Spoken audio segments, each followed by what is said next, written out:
right about time to bring you up to speed with what's happening globally and in Nigeria. We begin with 5 dead, dozens hurt in Russian missile strike on Pokrovsk. Assange, freed from UK jail, accepts US plea deal. Chang'e 6 mission brings back Farsight moon samples. Age concerns loom over first Biden-Trump debate, and Netanyahu scrambles to manage ceasefire backlash.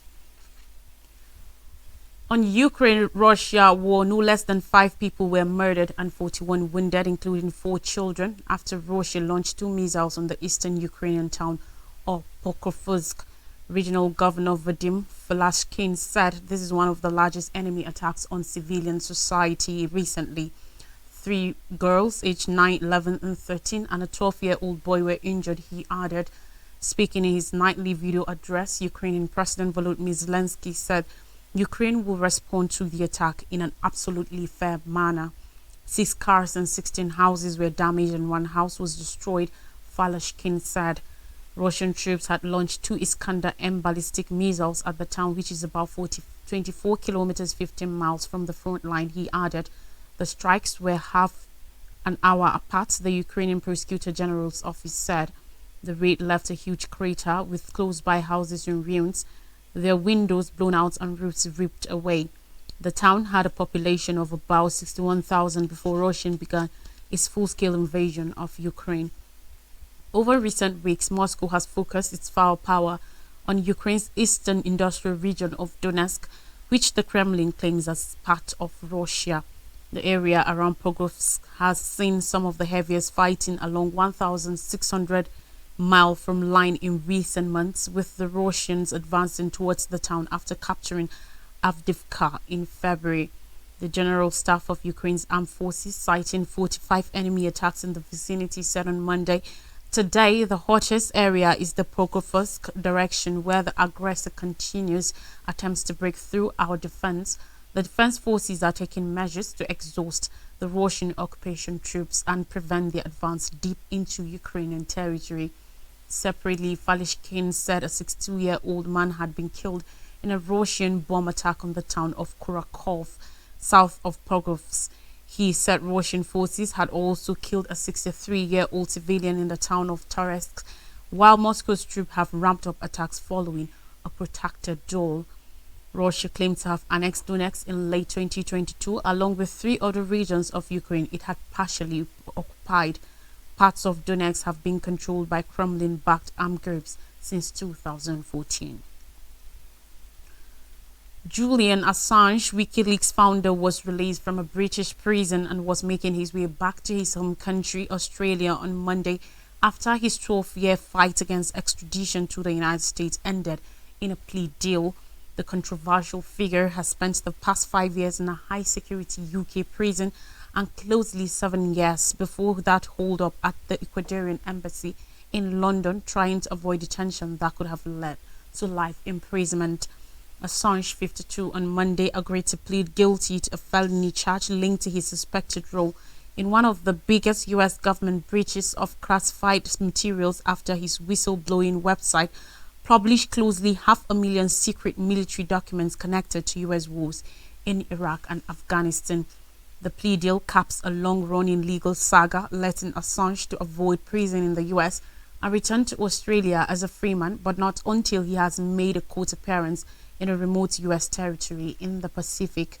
On Monday, Assange boarded a flight from London's Stansted Airport after being released on bail from prison, according to a statement from WikiLeaks on Tuesday. Joining with him on board the flight is Australia's High Commissioner to the United Kingdom, Stephen Smith, the country's Prime Minister said. Under the terms of the agreement, U.S. Justice Department prosecutors will seek a 62-month sentence, which is equal to the amount of time Assange served in the United Kingdom while he fought extradition. Now on Tuesday, China's Chang'e 6 lunar module returned to Earth successfully, finishing its historic mission to collect the first ever samples from the far side of the moon in a major step forward for the country's ambitious state program. According to reports, the recently module successfully landed in a designated zone in China's northern Inner Mongolia region, just after 2 p.m. local time. Zhang Kejian, head of the China National Space Administration CNSA, from the control room said the Chang'e 6 lunar exploration mission has been a complete success. A search team located the module minutes after its landing, according to report. The successful mission is a major milestone in China's eternal dream, as articulated by Chinese leader Xi Jinping, to establish the country as a leading space power, and comes as a number of countries, including the United States, also add up their own lunar exploration programs. Beijing plans to send astronauts to the moon by 2030 and build a research base at the lunar South Pole, a region believed to contain water ice, where the US also hopes to establish a base. According to CNSA, the Chang'e 6 probe is anticipated to have returned to Earth with up to 2 kilograms of moon dust and rocks from the lunar far side, which will be analyzed by researchers in China before being opened for access by international scientists. Results from the analysis of the samples could help scientists peer back into the evolution of the moon, the Earth, and the solar system, while also aiding China's aim to utilize resources on the moon to further its exploration there, experts say. The samples were collected using a drill and robotic arm from a location within the sprawling South Pole, Aitken Basin, an impact crater formed some 4 billion years ago on the moon's far side, which is never visible to Earth. And a sender then lifted them off the lunar surface and transferred them in lunar orbit to a re-entry vehicle, which then traveled back to Earth after separating from its lunar orbiter. The progress of Chang'e 6, China's most technically complex mission to date, has been followed with intense interest within the country since its launch on May 3rd. On politics, for Joe Biden and Donald Trump, the two oldest candidates ever to seek the U.S. presidency, age is an election issue neither of them can escape. The present Democratic President, 81, and his Republican predecessor, 78, on Thursday will face off in Atlanta, Georgia, for the first time of two debates ahead of November's vote, offering Americans a sporadic, split-screen comparison of the two men's physical and mental strength. For 90 minutes under the stare of the high-definition cameras, President Biden and ex-President Trump, who remain closely tied in national opinion polls, will spar on issues ranging from the economy and foreign wars to immigration and the future of democracy. One slip-up, stumble, or verbal miscue could cement anxiety about their advanced age, with the potential for reshaping an already tight presidential race as voters begin to pay attention. But delivering an energetic performance may be more critical for Biden, the nation's oldest president, who has been persistent by questions about his stamina and mental fitness since he took office. Jim Messina, a Democratic strategist who managed Barack Obama's 2012 presidential campaign, said, "There is no hiding the fact that Biden's 81. There is no hiding the fact that Trump's basically the same age. It's not a contest of age, it's a contest of policy and character. Part of what needs to happen on Thursday night is just to begin the conversation about the differences between them," Messina said. Polling shows that voters are far more worried about Biden's age than his opponents. But if Trump wins, he will break Biden's record as the oldest president before the end of his term. In March, New York Times Siena College poll suggested 73 of the registered voters believe Biden was just too old to be an effective president. Voters of all age groups expressed their concerns about the president's fitness for office, including those 65 and older, according to the survey. Just 42% of registered voters said the same about Trump, despite a mere 3.5-year age gap. Biden was confirmed fit for duty earlier this year by the White House physician, but worries about his age have persisted since he took office. Signs of his aging have become more notable in recent years, including a softer speaking voice, occasional memory lapses, and a stiffened gait, which his doctor partly attributes to arthritis.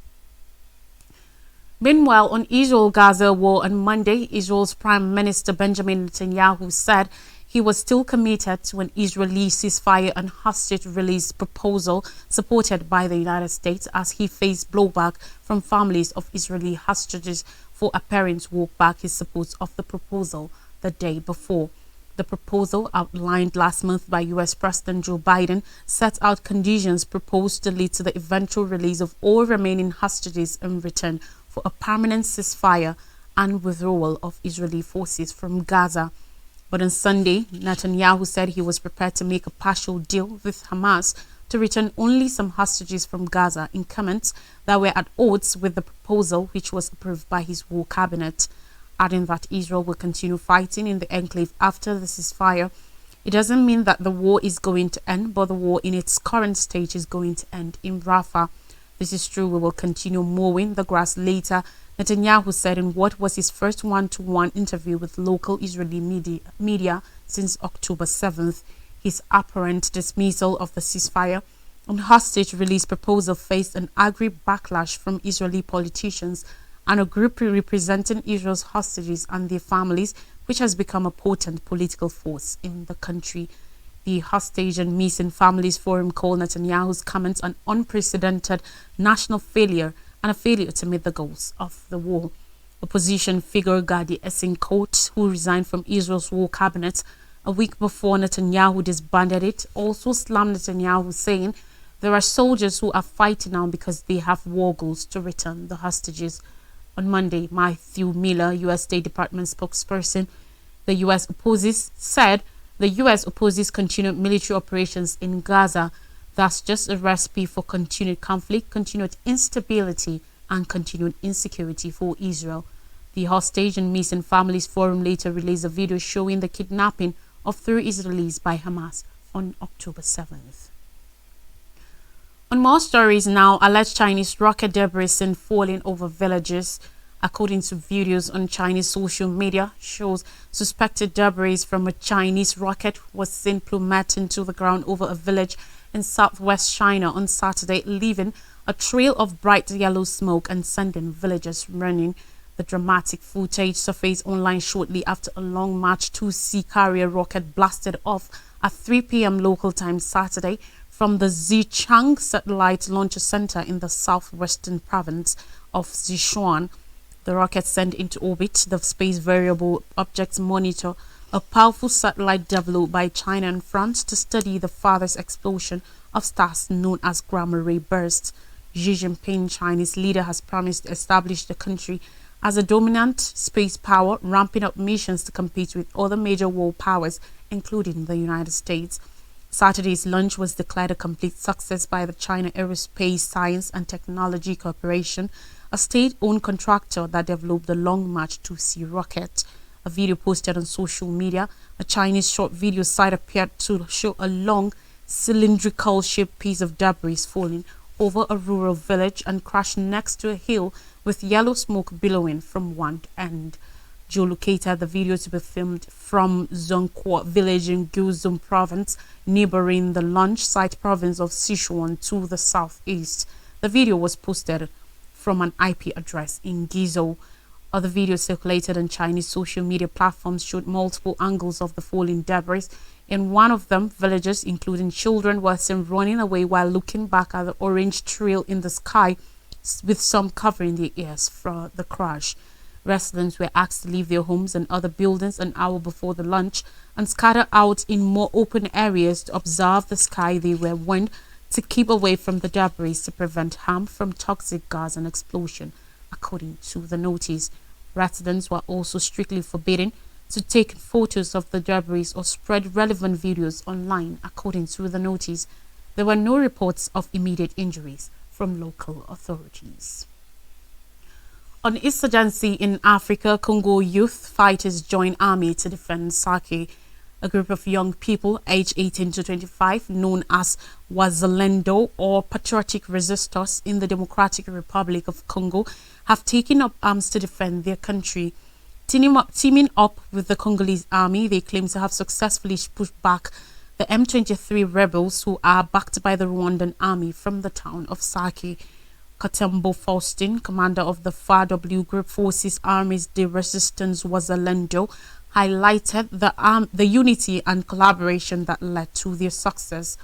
The fighting between the FARC armed forces of the Democratic Republic of Congo, backed by the Wazalendo, and the M23 rebels has increased in the North Kivu region. Numerous young Congolese have taken up arms driven by a sense of duty to defend their homeland. Despite the patriotic fervor, human rights organizations have raised concerns. They acknowledge the dedication of these young fighters but condemn the human rights violations committed by some alongside the Congolese army. These organizations are calling for the government to exercise greater oversight and responsibility. The town of Sake has been hugely deserted for months, now resembling a ghost town. Situated about 20 kilometers west of Goma, Sake is considered the last security barrier securing Goma. The Wazalendo resistors patrol daily to stop any infiltration. On Thursday, the United Nations Security Council strongly condemned the recent M23 rebel attacks, which resulted in recent casualties and wounded a MONUSCO peacekeeper. The territories of Rushuru and Masasi in North Kivu since late 2021 have been embroiled in a conflict between the M23 rebels and the FARDC. The situation remains tense in eastern DRC and the fighting seems far from being over. On sports, still in Africa, Basketball Africa League to expand and develop players. The Basketball Africa League's ball advancement can be described as a success given its evolution over the years. Amadou Gallo Fall, the BAL president, praised the progress of basketball in Africa as inspirational, especially to the upcoming youthful players who want to join the league. BAL has put up many programs over the years that led to the formation of the league. The success we've achieved in such a short period comes from the extensive groundwork we've laid and also from relying on the NBA's expertise and experience in operating and commercializing a professional basketball league, Amadou said. The league's long-term objective is to create itself as one of the best professional platforms in the world for years to come. They also seek to be a source of an economic growth engine for the African continent, creating jobs and encouraging the development of infrastructure. The Basketball African League BAL is on a mission to expand its footprint across the continent. Presently functioning as a Champions League with 12 teams, the league has garnered major interest from additional teams eager to join. While expansion is a priority, it will be carried out strategically over time to ensure sustainable growth. A key part of BAL's strategy is to attract global partners. Foundational partners such as Nike, Wilson and Hennessy have already played a major role in the league's success. The league targets to continue building on this partnership while also focusing on attracting strong African brands. This year, BAL created a partnership with MTN Rwanda, showcasing its commitment to integrating prominent African businesses. Discussions are ongoing with other major partners across the African landscape to further enhance the league's commercial viability. In part 2, I'll bring you stories from Nigeria after this break. Don't go anywhere.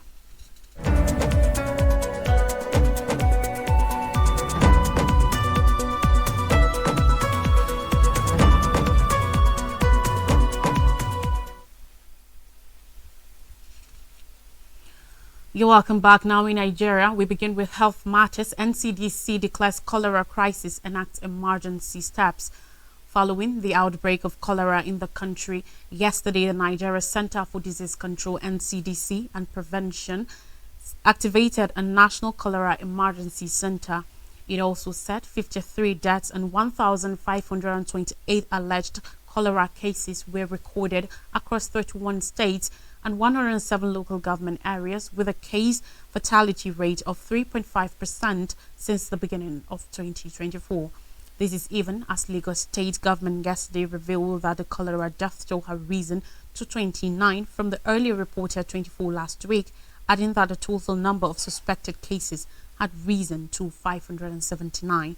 Dr. Jide Idris, Director General of NCDC, who spoke in an update on the cholera epidemiological situation in Nigeria yesterday, stated fears that the situation might be compounded as the rainy season intensifies. As part of ongoing prevention and response efforts at the national and subnational levels, Idris assured that a National Cholera Emergency Operations Center has been activated. He expressed regrets that the country is facing another public health emergency as it was just coming out of the Lassa fever and meningitis outbreaks. In reaction to the quickly increasing cholera cases, a dynamic risk assessment was conducted by subject matter experts on cholera outbreak situation in Nigeria last week. Idris described the Emergency Operations Center as the central hub for coordinating the nationwide response, noting that it will support affected states, speed up communication and data analysis, and assist with decision making.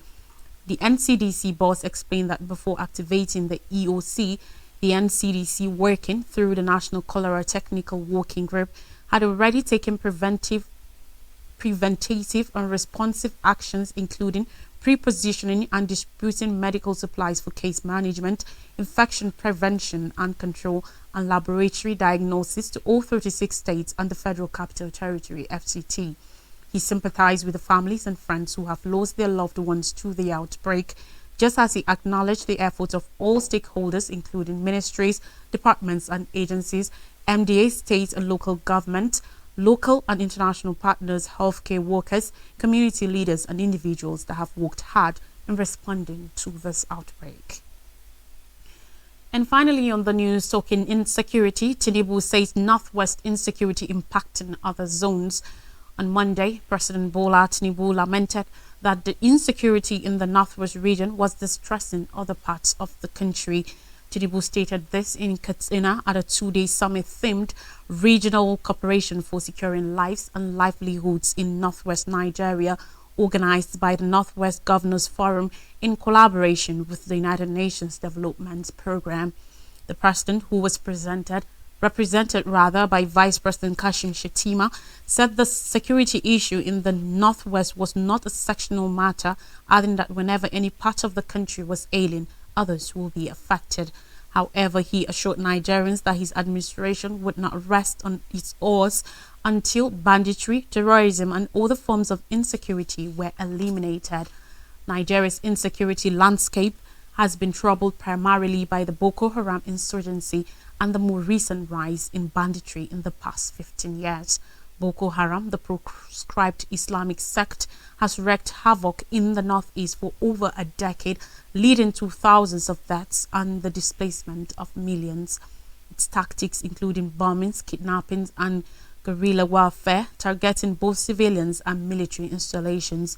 However, in recent years, banditry has emerged as another major security threat, particularly in the northwestern states, where unidentified gunmen carry out mass abductions, village raids, and cattle rustling, forming a state of lawlessness and insecurity. Another look at the top stories: 5 dead, dozens hurt in Russian missile strike on Povosco.